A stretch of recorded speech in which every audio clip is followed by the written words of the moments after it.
Sejam bem-vindos a mais uma aula e hoje vamos aprender sobre um novo método para posicionar os widgets na tela. Existem 3 métodos de posicionamento disponíveis no Tkinter, cada um com as suas vantagens e desvantagens. Até essa aula, nós trabalhamos somente com o método pack de posicionamento, que empacota os nossos widgets em blocos e os jogam na tela para a interação com o usuário. Porém, existem outros 2 métodos, o grid e o place. Na aula de hoje, vamos aprender como utilizar o método grid de posicionamento. Comparando esse método grid com o pack, nós já notamos uma grande diferença, pois o pack simplesmente empacotava todos os widgets e os jogavam na tela. Já o método grid, ele arranja os nossos widgets em formato de tabelas, ou seja, com esse novo método, nós posicionamos os nossos widgets na tela, informando qual será a linha e a coluna da célula na qual os widgets vão ficar. O método grid é muito útil.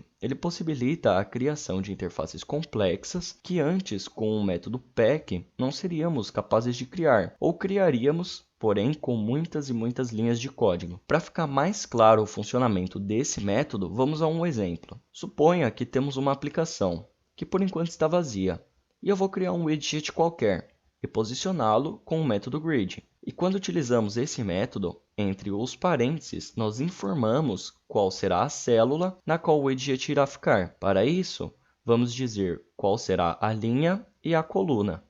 Então, por exemplo, eu vou dizer que esse widget 1 ele ficará na linha 0 e na coluna 0, ou seja, na primeira célula de toda a nossa tabela imaginária. E quando esse widget é posicionado, o Python entende que existe uma linha abaixo desse widget e uma coluna à frente desse widget.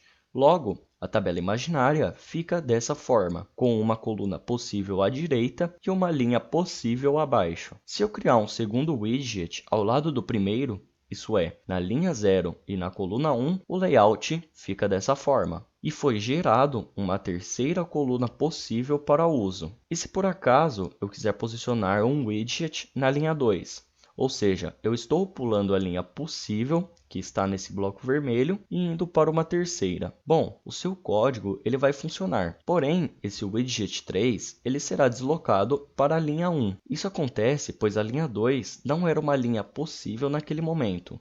E o Python decide por não deixar células vazias na nossa tabela. Porém agora, se eu posicionasse um widget na linha 2, não iria dar erro, pois agora ela é uma linha possível. Como o nosso layout ele fica estruturado em uma tabela imaginária, nós podemos realizar algumas operações de tabela. Isso é, nós podemos, por exemplo, mesclar células. Voltando à nossa aplicação, suponha que o widget 2 deva ocupar 2 colunas ao invés de uma, de forma que fique com essa cara. Para isso, podemos utilizar a opção ColumnSpan.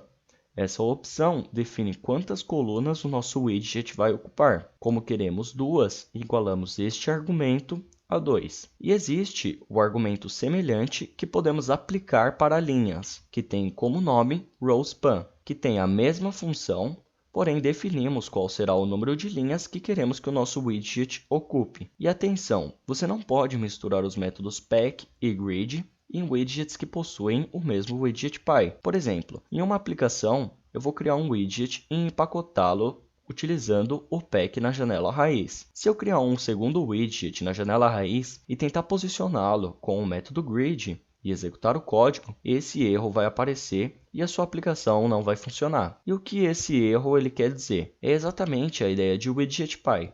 Traduzindo de grosso modo, esse erro nos diz que não podemos utilizar o método grid em um espaço que já foi utilizado pelo método pack. Ou seja, a nossa janela raiz é o widgetPy de outros 2 widgets. O widget 1, que foi posicionado com o pack, e o widget 2 que a gente tentou posicionar com o grid.